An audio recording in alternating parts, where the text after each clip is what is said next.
Bienvenue sur Africa 24 dans cette nouvelle édition du QG News. Voici les titres de l'actualité. Changement de calendrier électoral en Libye. Le Parlement repousse les élections législatives de 30 jours. Après l'élection présidentielle du 24 décembre, une décision qui s'explique par le souci d'élire le président du pays au suffrage universel direct. Les nouvelles révélations d'évasion fiscale dénoncées par l'enquête des Pandora Papers mettent une nouvelle fois en évidence la lutte contre le blanchiment des capitaux en Afrique. Sur les plus de 300 responsables politiques cités, 43 sont africains. Et les Diables Rouges seniors dames du Congo se préparent à participer à la prochaine Coupe du monde de handball qui se tiendra du 1er au 12 décembre en Espagne. Il s'agira de leur 6e participation à cette phase finale de la Coupe du monde. Et tout d'abord, l'extrême nord du Cameroun a été le théâtre d'une nouvelle attaque terroriste dans la nuit de ce mercredi 6 à ce jeudi 7 octobre. 5 civils du village de Assi-Gachia ont été tués dans une attaque attribuée au groupe terroriste Boko Haram à quelques kilomètres de la frontière avec le Nigeria. Il est à noter que l'extrême nord du Cameroun est régulièrement la cible d'attaques du groupe terroriste Boko Haram, originaire du nord-est du Nigeria voisin. Depuis l'insurrection de ce groupe terroriste en 2009, plus de 36 000 personnes ont été tuées et 3 millions d'autres ont fui leur domicile selon les Nations Unies. Du changement en Libye concernant la feuille de route parrainée par les Nations Unies.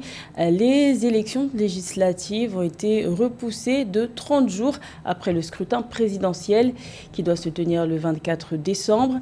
Ces élections devaient initialement se tenir simultanément, mais la priorité a été donnée à l'élection du nouveau président du pays au suffrage universel direct pour assurer la sortie de crise tant souhaitée.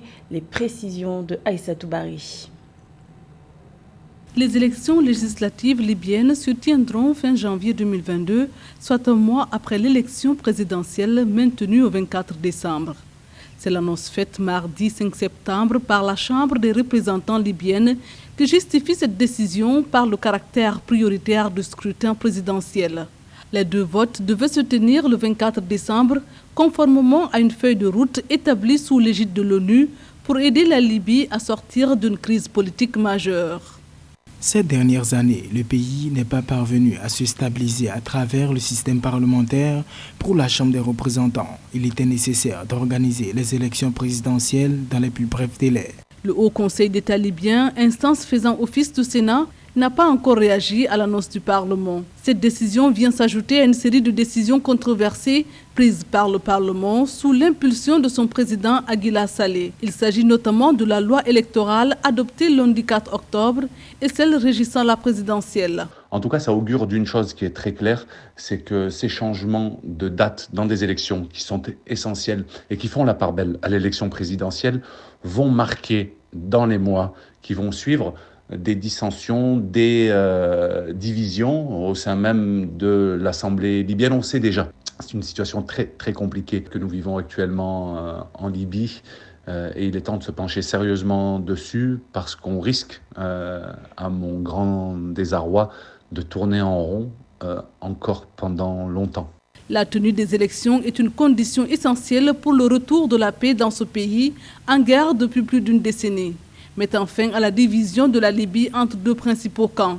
Celui de l'Ouest, le gouvernement d'union nationale, reconnu par les Nations Unies et basé à Tripoli, et celui de l'Est, incarné par le maréchal Khalifa Haftar. Les Pandora Papers, révélés le 3 octobre, ont fait l'effet d'une bombe, une bombe dont les débris ont impacté 336 responsables politiques à l'échelle internationale. Dans le lot, 43 responsables africains. Cette enquête menée par un consortium international de journalistes d'investigation met en évidence des évasions fiscales de plus de 11 300 milliards de dollars. Le point avec Samantha Saberou Saboubanga. Pour avoir, dit-on, dissimulé des biens dans des sociétés offshore, plusieurs chefs d'État africains et personnalités politiques ont été cités dans l'affaire des Pandora Papers. Il s'agit entre autres du Congolais Denis Sassou Nguesso, du Gabonais Ali Bongo Ondimba, du Kenyan Uhuru Kenyatta ou encore du Premier ministre ivoirien Patrick Achi. Selon les Pandora Papers, ces dirigeants auraient eu recours aux paradis fiscaux pour échapper aux impôts.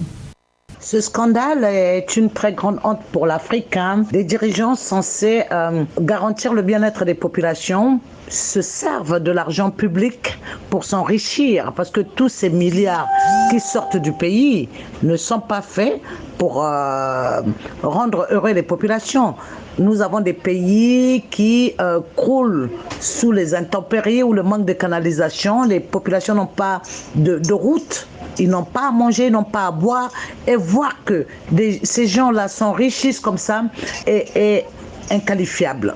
Ce qui devrait être à l'ordre du jour, c'est l'ouverture d'une enquête au niveau panafricain, je crois. Il faut que l'institution panafricaine, l'UA, ou les institutions régionales se saisissent de ces affaires pour faire rapatrier ces sommes d'argent et que les populations puissent en profiter. Toutefois, les accusations portées à l'encontre du président Denis Sassou Nguesso ont été refutées catégoriquement par le gouvernement congolais. Le Premier ministre ivoirien, Patrick Achi, qui est accusé d'avoir eu une société offshore jusqu'en 2006, dément lui aussi toute action illicite. Pour ce qui est du Gabon, la présidence n'a toujours pas réagi aux accusations du consortium de journalistes. Concrètement, la société civile peut saisir la haute autorité pour la bonne gouvernance, la police économique, la CENTIF et enfin la société civile peut saisir le pôle pénal économique et financier. Donc nous avons 4 possibilités de saisine si et seulement si Pandora Papers nous montre les différents montants que ces personnalités-là auraient fait échapper au fisc ivoirien. Tant qu'on n'a pas ces montants, on ne peut pas saisir ces 4 entités-là.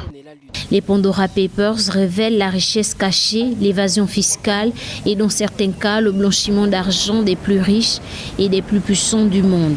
Sur les 336 personnalités récemment citées par l'enquête, 43 sont africaines. 10 proviennent du Nigeria, pays le plus représenté, suivi par l'Angola, avec 9 responsables politiques incriminés et 5 pour la Côte d'Ivoire.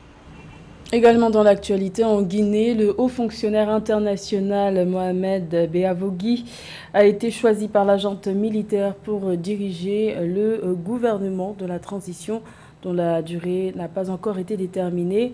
Décrit comme un vétéran du développement, il est assez peu connu des Guinéens.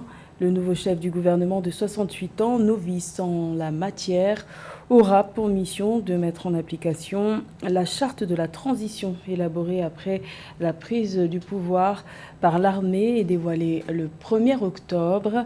Le Premier ministre sera chargé de diriger, de coordonner et d'animer l'action gouvernementale. 4 nouveaux financements pour un montant total de 237 millions de dollars. C'est ce qu'a accordé la Banque mondiale au Mali le 1er octobre, un appui financier qui marque la reprise effective d'une coopération commune.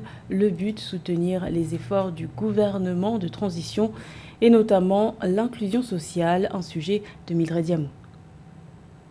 4 accords de financement d'un montant de 237,5 millions de dollars viennent d'être signés entre la Banque mondiale et le Mali. Ces accords interviennent quelques semaines après la reprise de la coopération entre Bamako et l'institution de Bretton Woods. Les fonds soutiendront notamment les efforts en cours au Mali visant à améliorer l'inclusion sociale, la santé, l'accès à l'énergie et les transports terrestres.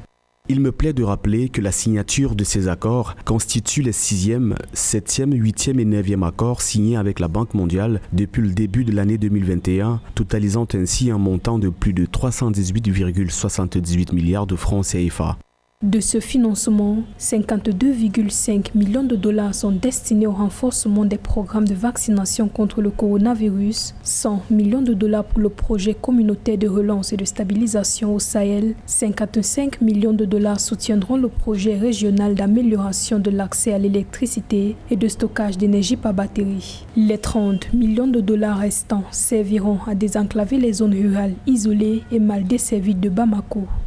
Un tel financement va par ailleurs renforcer la courbe de croissance de la dette multilatérale dans le portefeuille d'investissement au Mali. Car avec les crises successives, la priorité pour les autorités maliennes était d'accorder l'urgence à la contraction des dettes bilatérales. Les dettes multilatérales au Mali sont estimées à 73%, contrairement aux dettes bilatérales qui sont estimées à 27%. Cet accord constitue une bouffée d'oxygène pour l'économie malienne, qui est une économie en pleine récession depuis quasiment 3 ans, en raison notamment des effets conjugués de la crise sécuritaire, la crise politique et également la pandémie à Covid-19.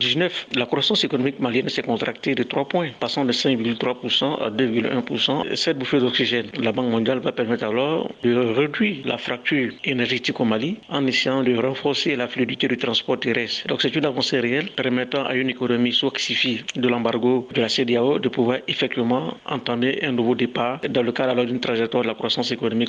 S'agissant du projet d'électrification, 70 000 personnes supplémentaires situées dans les zones périurbaines et rurales du Mali devraient être raccordées. Selon les autorités, cet appui marque la volonté de la Banque mondiale d'accompagner le gouvernement de transition du Mali dans sa stratégie d'amélioration de la situation socio-économique et sécuritaire du pays. La créativité féminine est une nouvelle fois mise à l'honneur au Rwanda. La 6e édition du Festival international de films féminins a débuté le 4 octobre à Kigali sous le thème « Collectivité comme une force majeure pour le cinéma au féminin ». Une édition particulière puisque les restrictions dues à la pandémie de Covid-19 rendent difficiles les grands rassemblements. Reportage de notre correspondant Fratin Dakaisenga. La 6e édition du Festival international de films féminins Urusaro se tient à Kigali depuis ce 4 jusqu'au 11 octobre 2021. Placé sous le thème de collectivité comme force majeure pour le cinéma, le festival se veut un espace où les femmes productrices puissent se mettre en groupe pour apprendre les unes des autres, mais aussi pour investir dans des productions de grande envergure sur la scène locale et internationale. C'est une édition spéciale orientée vers la collectivité, le travail ensemble, qui va mettre en valeur la mise en commun, la collaboration entre les femmes coproductrices rwandaises. Donc on veut renforcer l'aspect de coproduction chez les Rwandaises, ce qui va être un point de départ pour pouvoir renforcer la coproduction entre les Rwandais en général. Cela fait à peine un mois que le gouvernement rwandais a autorisé les événements culturels à reprendre, mais sous des conditions strictes à cause de la pandémie de coronavirus. Ceci n'a pas laissé de temps à Floriane et son équipe d'organiser un événement à 800 personnes comme c'était devenu la tradition. On ne peut pas inviter des internationaux pour venir au festival. On ne peut pas faire des colloques qui impliquent les internationaux. Mais il y a ce qu'on peut faire tout au plus, c'est la participation dans les projections. Et aussi la participation, partage d'expérience dans la formation qu'on va avoir. Il y aura 2 personnes qui interviendront dans le partage d'expérience en rapport avec la coproduction internationale pour renforcer la compréhension de la coproduction du niveau national. Au total, une dizaine de films venant de 3 continents seront projetés durant le festival. Il s'agit de films produits par des femmes ou par des hommes, mais qui parlent de la condition féminine. Les Diables Rouges, seniors dames du Congo, vont participer à leur 6e Coupe du Monde de handball. Cette compétition se tiendra du 1er au 12 décembre en Espagne. Pour les joueuses professionnelles congolaises, l'heure est à la concentration pour cette édition qui sera jouée pour la première fois à 32 équipes. Reportage de notre correspondant Deva Panzou. C'est dans la discrétion du Palais des Sports de Kintele que les Diables Rouges du Congo Senior Dames se préparent à la 25e édition du championnat du monde féminin de handball qui va se disputer du 1er au 19 décembre 2021 en Espagne. L'équipe a été renforcée par 10 joueuses venues de la diaspora qui sont fières de défendre les couleurs du Congo. On sait que ça sera une très belle expérience que nous allons vivre à ce championnat du monde et du coup les filles sont sereines, voilà, tout est bien, la préparation se passe super bien et surtout que toutes les conditions sont mises en place pour que cette préparation soit réussie. C'est une grande fierté, c'est de la joie, c'est une expérience. On va essayer de faire bonne figure, de donner tout ce qu'on peut, de représenter fièrement l'Afrique parce qu'il n'y a pas beaucoup d'équipes africaines. On va se battre, on va se préparer et on va essayer d'y aller sans pression mais en ayant quand même travaillé pour, si possible, faire quelques exploits. Les Diables Rouges Seniors Dames ont obtenu cette qualification en se classant 4e lors de la dernière Coupe d'Afrique des Nations de handball féminin en juin 2021 au Cameroun. 12 ans après leur ultime participation à un championnat du monde de l'IHF, à l'issue duquel les filles s'étaient classées 22e sur 24 nations, l'objectif sera de faire mieux qu'en 2009. L'objectif est clair, préparer une équipe compétitive pour la prochaine Coupe d'Afrique de Sénégal. Mais cette Coupe du Monde, on va partir, on va jouer. Essayons de faire mieux que la dernière participation du Congo qui était en 2009 en Chine, qui était classé 22 sur 24. On essaiera de faire mieux, comme ça on montrera que le développement du handball féminin dans le Congo, il est dans la bonne voie. Le Congo est classé dans le groupe F dans ce premier tournoi à 32 équipes. Lors des matchs de poule, les filles doivent tenir tête au Danemark, champion du monde en 1997, à la Corée du Sud, championne d'Asie en 2021 pour la 15e fois sur 18 éditions, et à la Tunisie, 3e de la dernière Coupe d'Afrique des Nations de handball. Notons que les Diables Rouges Seniors Dames se présentent à leur 6e mondial après 1982, 1999, 2001, 2007 et 2009. C'était le journal de la rédaction. Merci de l'avoir suivi. L'information continue sur Africa 24.